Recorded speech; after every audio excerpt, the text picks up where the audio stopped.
Carrie, do you anticipate as fast a start? I think these guys are going to get out there just like Rachel did. Rachel took it out and wound up in third and ran a great race. So we're going to see somebody go out hard. All right, so we'll be looking. It should be great. We're just about ready to start. Here we go.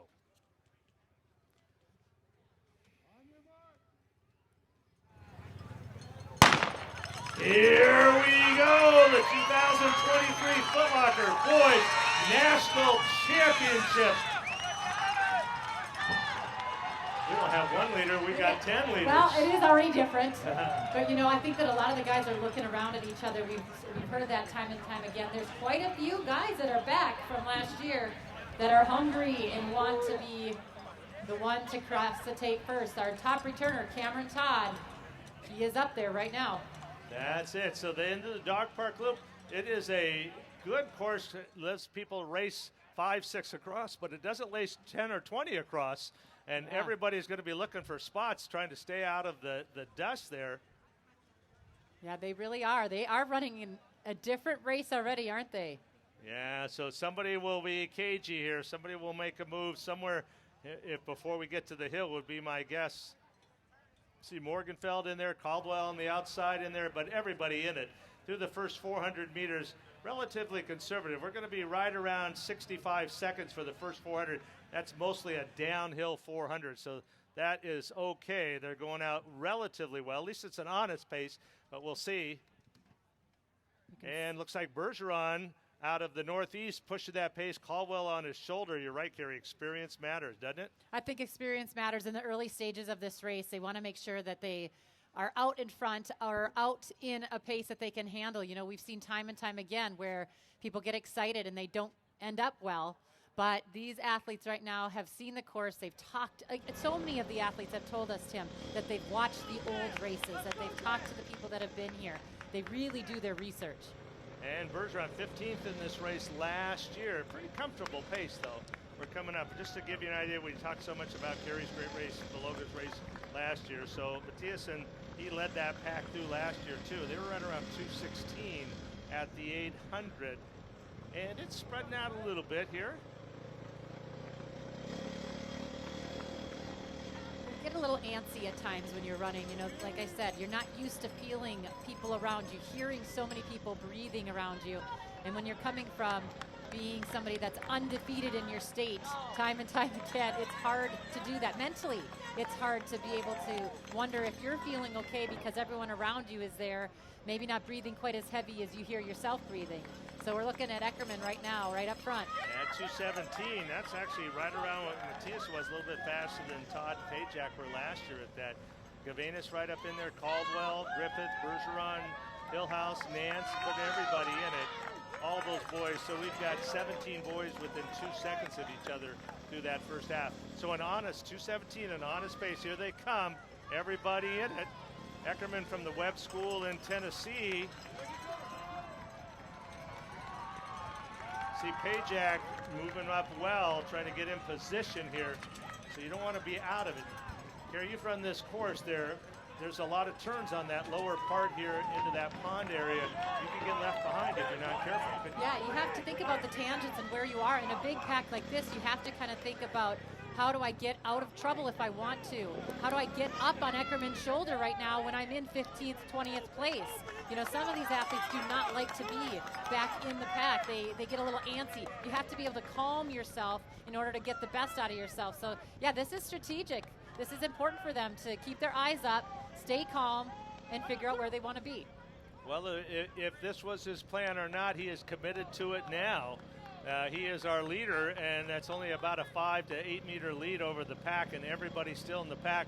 Just about to they'll make another really good U-turn, and we said those turns make a difference. If you're stuck in the middle there, if you're in that middle pack and they start to make that turn, leaders are pulling away while you're watching your step to get through that turn.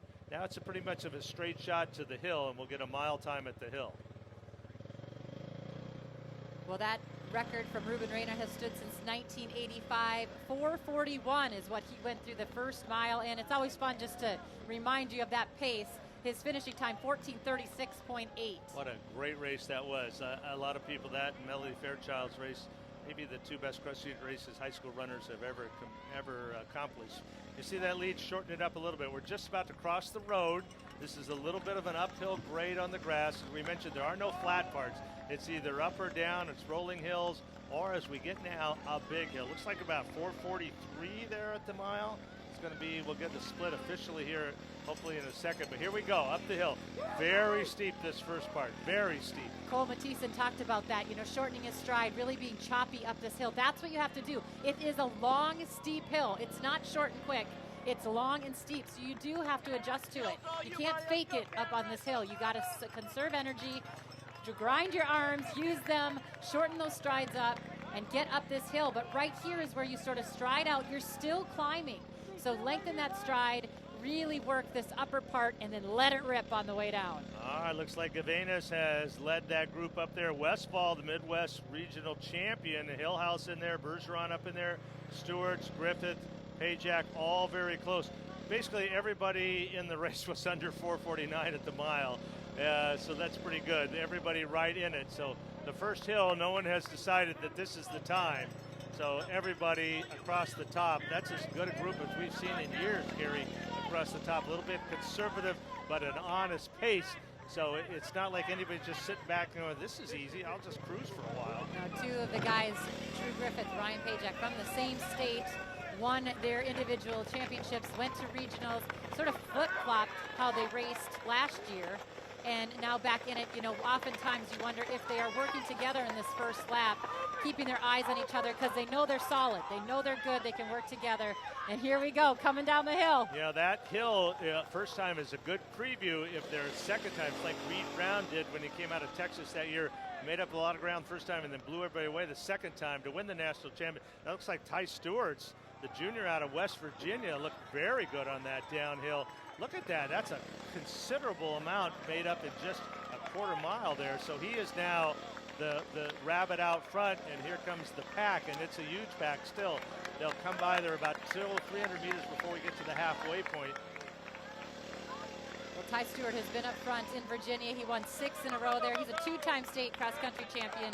He missed champs. He missed the race here last year, and he wanted to get here this year, so it's been on his mind for the last 365 days.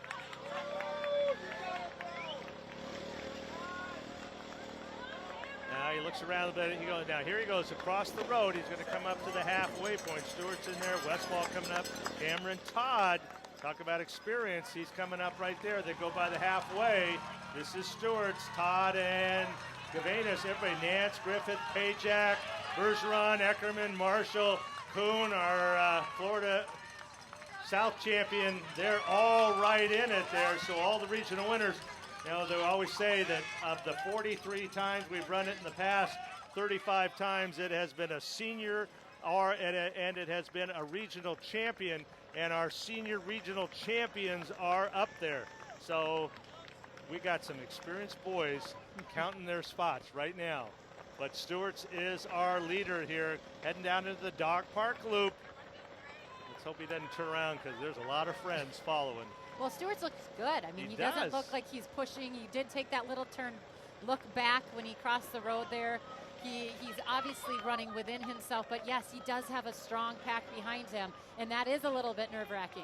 Looking in that pack, you can see Gavenas, Todd, we see Nance in there, Griffith, Pajak, Bergeron you can see in there. Looks like they're all in that group, about 10 boys there, no farther back than about 10 meters.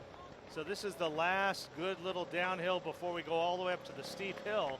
So here we go. Stewart's making the turn here in the Dog Park Loop. He'll be heading up to the 2.5 mile mark. Holding on, but that lead not growing. We're still just about 10 meters. Well, this is that nice part of the course where you know you are over halfway. You got to just get ready for that second climb. They are working their way through this, but they know they're going to come up to the crowd here, so they're going to get a little boost of energy before they have to make that final time up the hill. Look at that pack. That pack's thinning out a little bit. They're picking it up. They're going to go into the eucalyptus trees. It'll be cool and shady, and then they'll come out in the bright sun and head up to the 2 mile mark.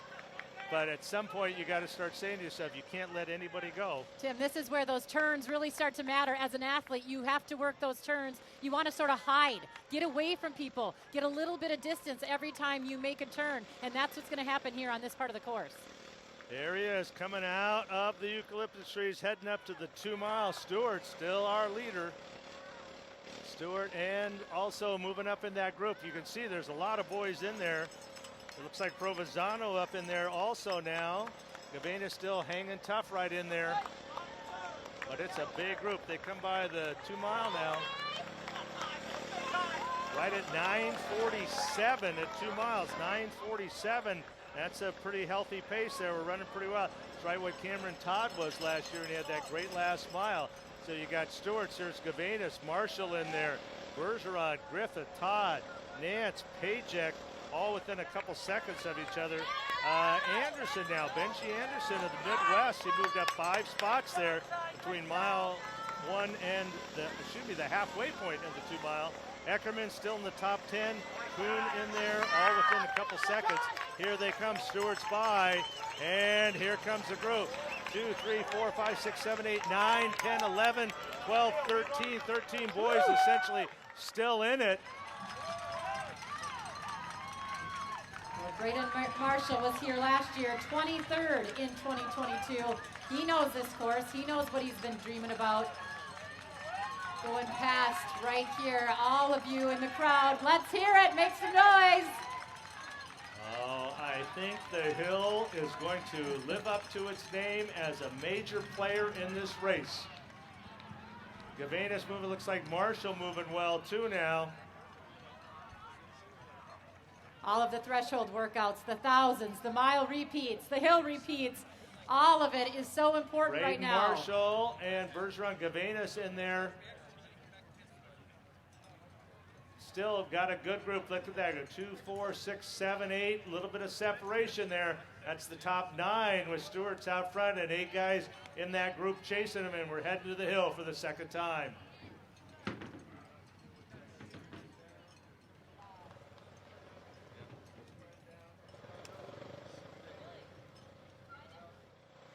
Here they go. They're starting to close in just a little bit.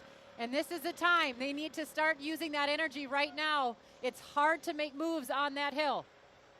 I think just a little bit more separation there. If anything, he's taken the sting out of that pack, that's for sure. So Stewart, that lead may not have grown much, but the pack continues to thin out behind him. They are now almost single file. That's an indication of how fast things are moving. And here we go across the road, and we start heading up the hill. Here we go. Is this where we'll find out who our 2023 Foot Locker National Champion will be? Who can run this hill? Stewart's up there. Here comes Marshall, Gavenas, Nance, Griffith, Bergeron, Todd. That's our group there heading up the hill. Pajak right there behind Todd, Anderson, and Kuhn. That's the top 10. Oh, here we go. Big moves happening right here, Tim. Here we go. They're going to make another U-turn. Still got about another 120 meters till they get to the actual top of this long hill. But Stewart, can he hold it? That'll be the key. Remember, he did it by taking the downhill. Could he come back on the downhill again? Stewart came back to them on that hill. He needs to get his rhythm back. And it is a big move here to see that 4 guys have gone around him. Can he regroup?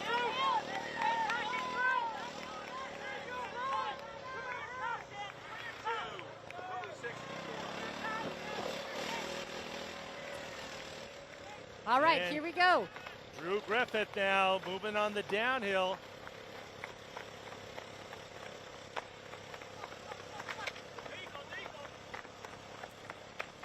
And Colin Nance now moving up, or excuse me, Berkeley Nance moving up. Berkeley Nance right there.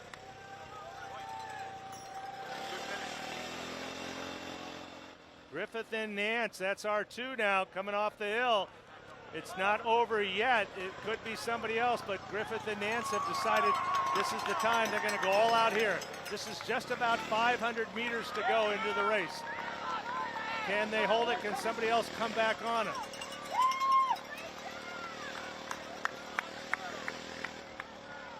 Griffith now. And Griffith now making the turn. David Griffith.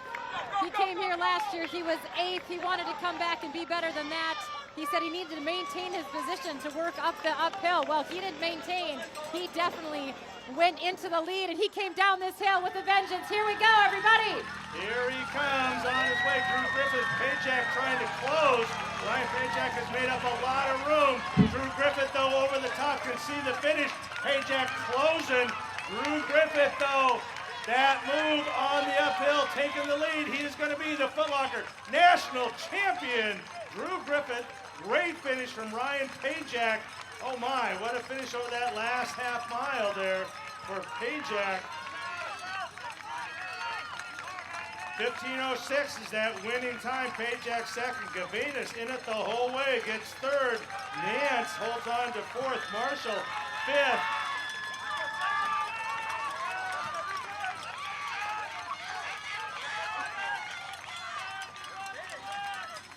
Here they come across the way. Let's bring all these boys home. Outstanding race here today. Our winner, though, Drew Griffith, 15:06. Pajak closes second. Gavinas, Nance, Marshall, Stewart. Hang in there. He got sixth. Bergeron in seventh. Northeast, 1, 2, 3. Well, they said they were going to do it, didn't they? My goodness. I got to go get some interviews. Yay. All right. Great race on the boys' side. All our boys continue to finish here.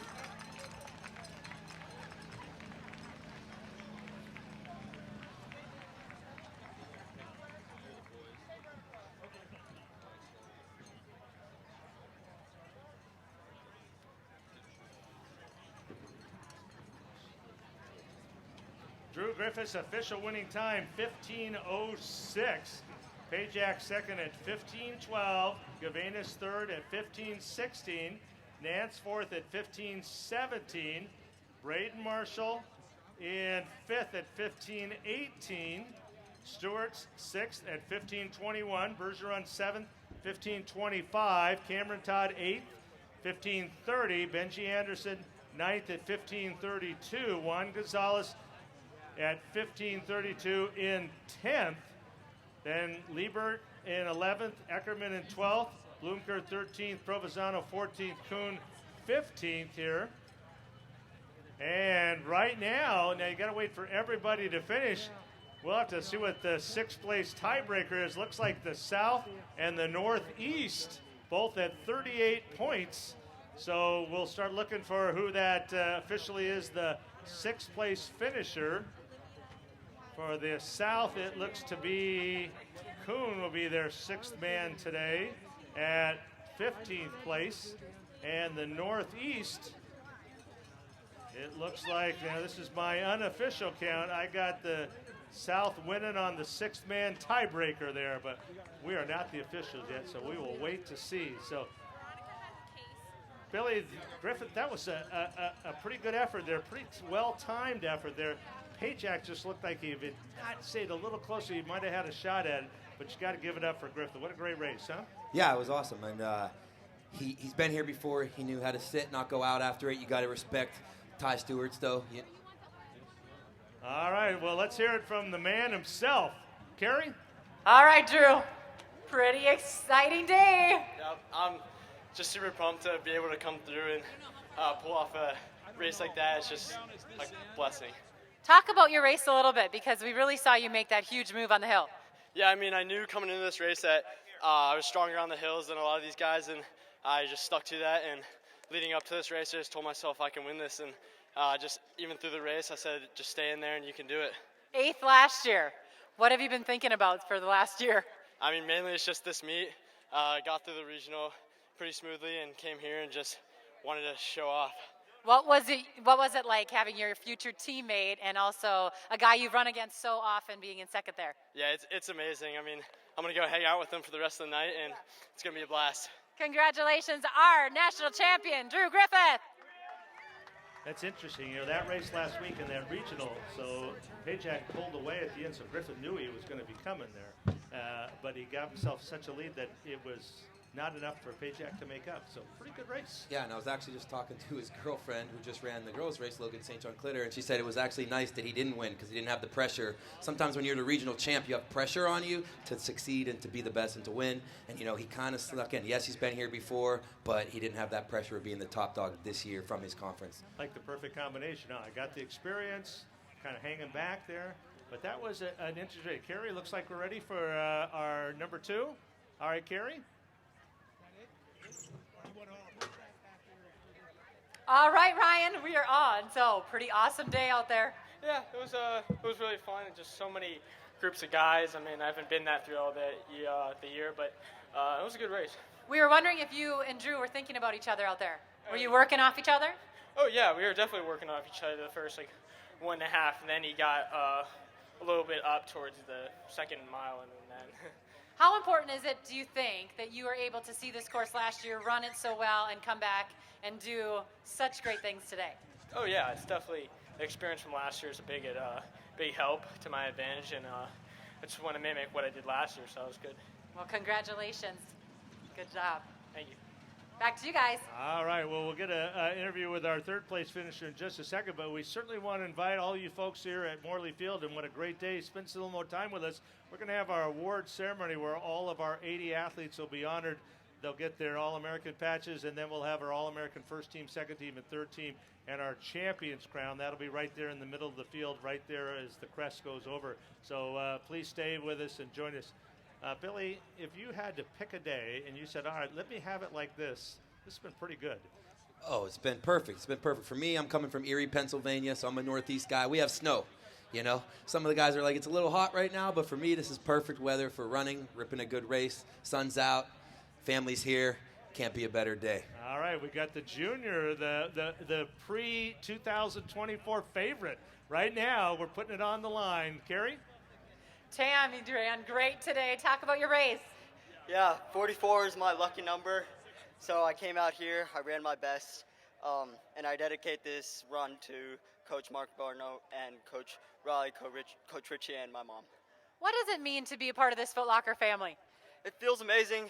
I came as a sophomore, and it wasn't my best race, but yet again, I was a sophomore last year, so, and I came here, and I aimed to win, and my coach and my mom were like, I believe in you, so I'm here.